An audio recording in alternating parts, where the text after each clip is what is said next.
소아마비 장애인의 기적 같은 인생 역전 67세에 맞이한 새 인생. 제 이름은 김은기입니다. 올해 67세가 되었습니다.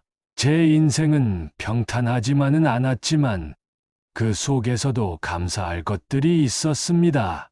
오늘은 제 삶의 이야기를 들려드리려 합니다. 제가 어떻게 이 자리까지 왔는지, 어떤 아픔과 기쁨을 겪었는지, 누군가에게는 작은 위로가 될 수 있기를 바랍니다. 저는 1958년 충청도의 작은 시골 마을에서 태어났습니다. 6남매 중 넷째였지요. 저는 태어날 때부터 소아마비를 앓고 있었습니다. 다른 아이들처럼 뛰어놀 수 없었던 것이 가장 큰 아쉬움이었습니다. 어머니는 저를 위해 정말 많은 노력을 하셨습니다.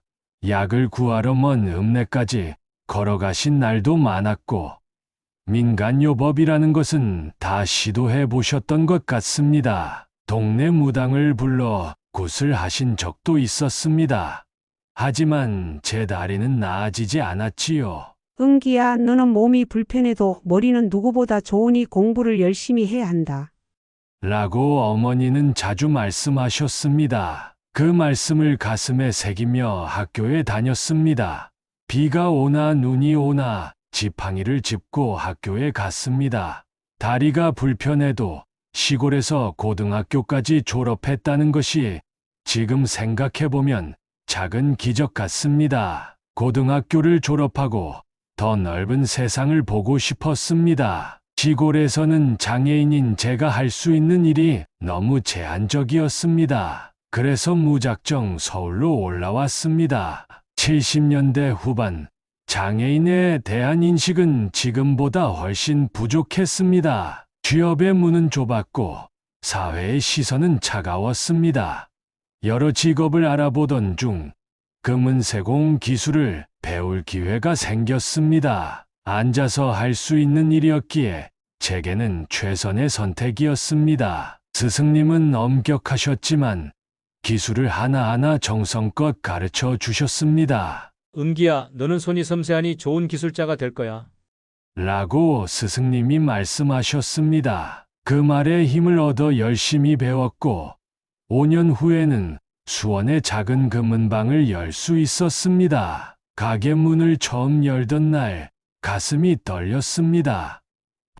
내 가게라는 자부심으로 매일 새벽부터 밤늦게까지 일했습니다. 그러나 사업은 생각처럼 쉽지 않았습니다. 손님은 적었고 경쟁은 치열했습니다. 금값이 오르락내리락하는 바람에 손해를 볼 때도 많았습니다. 기술은 좋았지만 사업가로서의 감각은 부족했던 것 같습니다. 5년을 버티다 결국 가게 문을 닫아야 했습니다. 그날 저녁, 텅 빈 가게에 앉아 많이 울었습니다. 실패한 것 같아 고향에도 돌아갈 수 없었습니다. 경제들에게 도움을 청할 수도 없었습니다.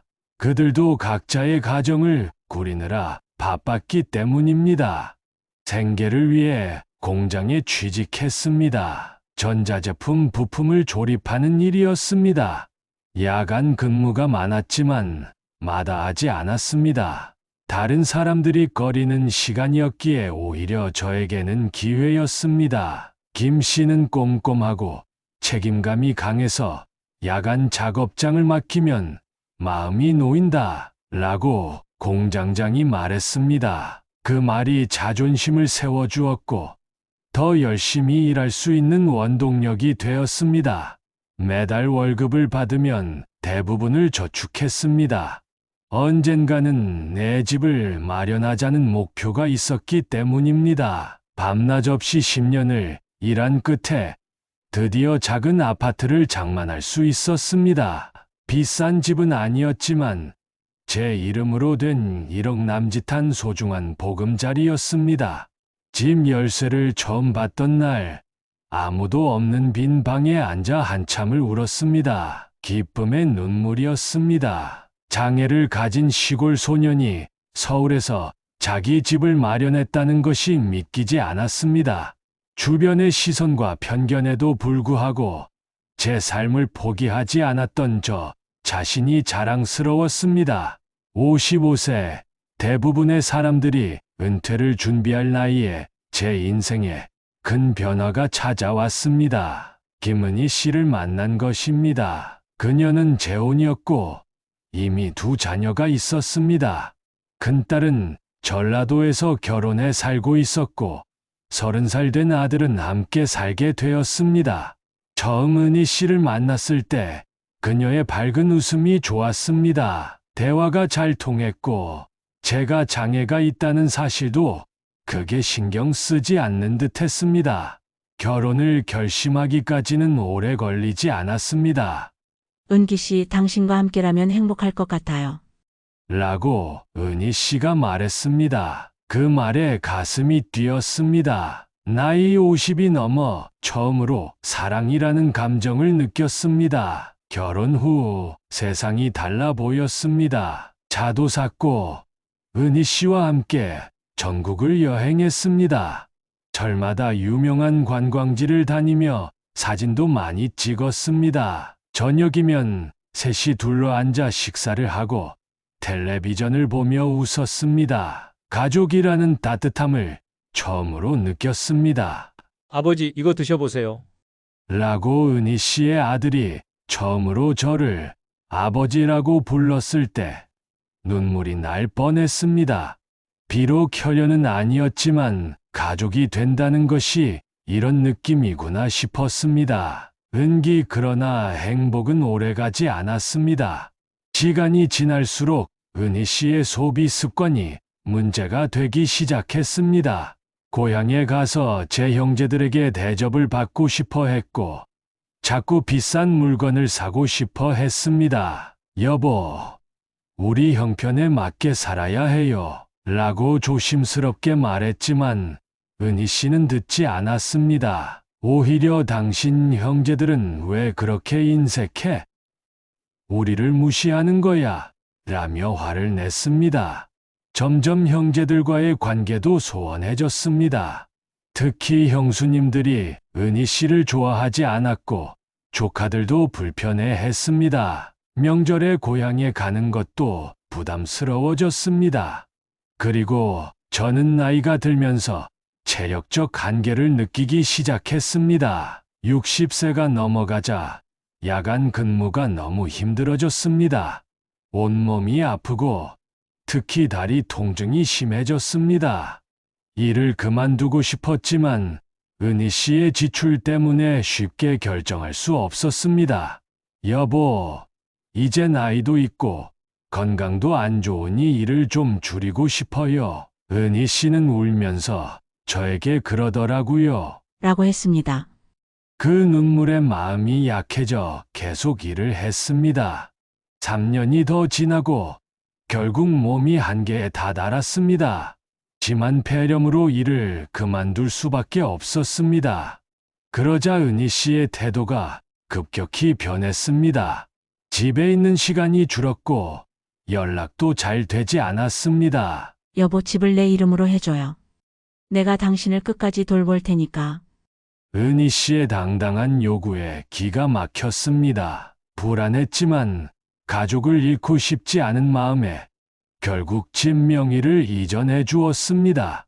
그리고 얼마 지나지 않아 은희 씨와 아들은 거의 집에 오지 않게 되었습니다. 그러던 어느 날 고열로 쓰러졌습니다. 너무 아파서 화장실도 가기 힘들었습니다. 전화로 은희 씨를 불렀지만 오지 않았습니다. 침대에 누워 천장만 바라보며 일주일을 지냈습니다. 죽음이 이런 것인가 싶었습니다. 마지막으로 서울에 사는 누님에게 전화를 걸었습니다. 그 다음 날 누님과 동생이 문을 열고 들어왔습니다. 그들의 얼굴을 보는 순간 참았던 눈물이 왈칵 쏟아졌습니다. 은기야, 이게 무슨 일이야? 넌 거의 죽을 뻔했어. 동생은 말없이 저를 업고 병원으로 달려갔습니다. 나중에 알고 보니 은희 씨는 제 형제들이 온다는 사실을 알고 있었습니다.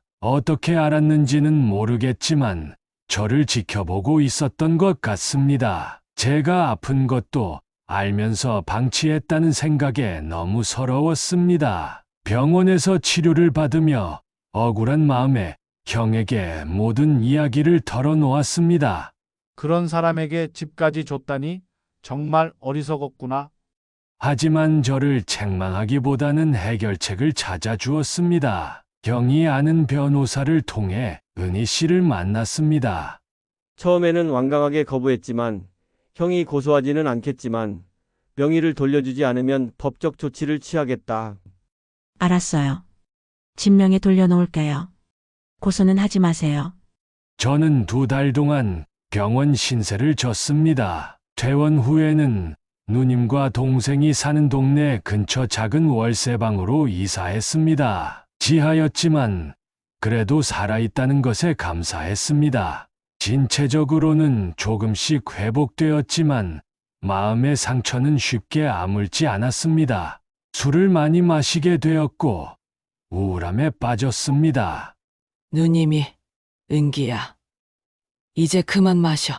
건강 더 나빠진다. 누님의 걱정은 알지만 쉽게 끊을 수 없었습니다. 65세가 되어 국민연금을 받게 되었을 때 작은 희망이 생겼습니다. 월 50만 원의 연금과 작은 아파트에서 나오는 월세로 혼자는 살아갈 수 있겠다고 생각했습니다. 그런데 어느 날 국민연금관리공단에서 연락이 왔습니다. 은희 씨가 연금 분할 요청을 했다는 것이었습니다. 일정 기간 부부 생활을 하면 이혼할 때 따로 합의하지 않는 한 연금을 나눠야 한다는 법이 있다고 했습니다. 법적으로는 정당하다고 했지만 마음은 너무 억울했습니다. 결국 월 50만 원 중 15만 원은 은희 씨에게 돌아가게 되었습니다. 이혼할 때 그런 조항이 있는 줄 알았다면 포기각서를 받아 놓았을 텐데 라며 후회했지만 이미 늦었습니다. 남은 35만 원과 월세로 생활하며 술에 의지하는 날들이 계속되었습니다. 그래도 가끔 누님을 찾아가 함께 식사하고 동생이 사준 커피를 마시는 소소한 행복을 느꼈습니다. 그러던 어느 날 조카가 찾아왔습니다. 작은아버지, LH 행복주택이라는 게 있대요. 작은 아파트를 팔고 거기로 가면 월 2만 원에 살 수 있대요. 처음에는 반신반의했지만 알아보니 정말 그런 제도가 있었습니다. LH 행복주택은 무주택자이면서 소득이 낮은 사람들에게 저렴한 임대료로 제공되는 주택이었습니다. 그 중에서도 고령자는 최대 20년까지 거주할 수 있다고 했습니다. 사회복지사와 상담을 했습니다. 김 선생님은 장애인이시고 고령이시니 조건에 충분히 맞습니다. 한번 신청해 보세요. 사회복지사가 조언했습니다. 누님과 동생을 떠나 사는 것이 망설여졌지만 독립적인 생활을 하고 싶었습니다. 결국 작은 아파트를 팔았고 그 돈으로 저를 돌봐준 누님과 동생에게 감사의 표시를 했습니다. LH 행복주택에 지원했고 운 좋게도 당진에 있는 주택에 당첨되었습니다. 조건이 좋지 않은 곳이라 경쟁률이 낮았던 것 같습니다. 하지만 저에게는 새 출발을 할 수 있는 소중한 기회였습니다. 이사 날 제 단촐한 짐을 정리하며 중얼거렸습니다. 이제 다시 시작이야. 옷가지와 주방도구 몇 가지, TV와 냉장고가 전부였지만 새 출발이라는 생각에 가슴이 벅찼습니다. 작은 집이었지만 깨끗했고 무엇보다 안정적으로 오랫동안 살 수 있다는 점이 좋았습니다. 이웃들도 저와 비슷한 상황의 사람들이라 서로 이해하고 돕는 분위기였습니다. 옆집 할머니는 김 선생, 우리 같이 복지관 운동 프로그램에 나가요. 김 선생, 우리 같이 복지관 운동 프로그램에 나가요. 규칙적인 생활을 하기 참 좋아요. 이곳에서는 운동도 더 열심히 하고 술도 조금씩 줄였습니다. 복지관 프로그램에 참여하면서 새로운 친구들도 만들었습니다. 그리고 한 달 후 누님과 동생을 초대했습니다. 소고기를 사서 직접 요리했습니다. 나이 60이 넘어 처음으로 해본 요리였지만 정성을 다했습니다. 은기야, 이제 정말 어른이 다 됐구나. 라며 웃었습니다. 형, 이제 혼자서도 잘 살 수 있겠어요. 동생도 정말 행복한 표정으로 말했습니다. 그날은 제가 태어나서 가장 행복했던 날 중 하나였습니다. 비록 넓지 않은 집이지만 제 터전이 생겼고 제 삶을 스스로 꾸려갈 수 있게 되었다는 기쁨이 컸습니다. 지금은 조용하지만 따뜻한 일상을 살아가고 있습니다. 아침에 일어나 복지관에 가서 운동하고 점심은 같은 프로그램에 참여하는 분들과 함께 먹습니다. 오후에는 책을 읽거나 텔레비전을 보며 시간을 보냅니다. 한 달에 한 번은 누님과 동생을 만납니다. 가끔은 제가 용돈을 드리기도 하고 맛있는 것을 사드리기도 합니다. 예전에는 받기만 했는데 이제는 조금이나마 베풀 수 있어 기쁩니다. 지난 세월을 돌아보면 아픔도 많았지만 그 속에서도 저를 지켜준 형제들이 있었고 지금은 작지만 안정된 보금자리가 있습니다. 소아마비로 태어나 많은 편견과 어려움 속에서도 여기까지 온 제 자신이 대견합니다.